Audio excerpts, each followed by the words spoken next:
The downside of initiatives is that it's a yes or no, all or nothing vote.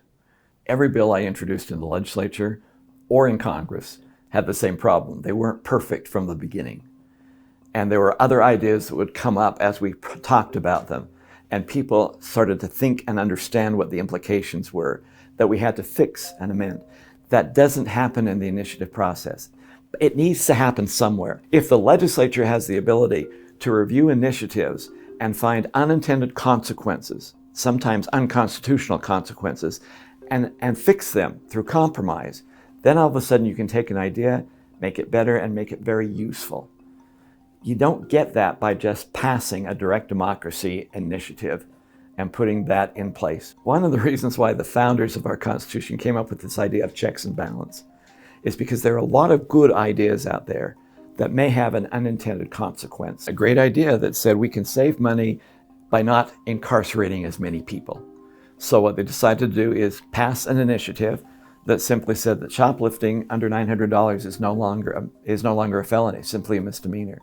The net result of that is the increase in attacks on stores, the increase in shoplifting, the increase in crime, where simply they will steal up to $900 and then just give a slap on the wrist and go back out. It's a misdemeanor, and then come back and do it again. So that there are businesses in California who have been forced to fold and just leave the state because of this increase of crime that is an unintended consequence of an initiative that had a good meaning or good intentions. And that's why we don't want Utah to follow those footsteps. To be honest, any piece of legislation needs to have the ability of reflecting the changing in attitudes and people of the time.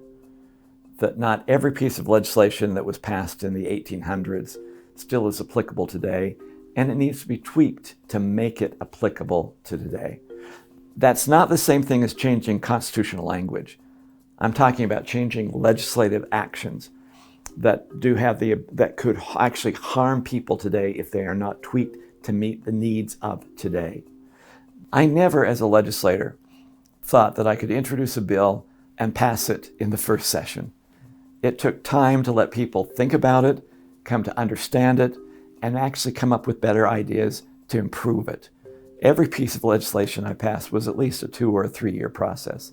That doesn't happen with initiatives. They are thrown at you. You really don't have time to read through all of the details or understand it. There's probably a slick PR campaign that gets it past the finish line, and then you find out the problems when it's too late. That's what happened in California. We should not let that happen in Utah.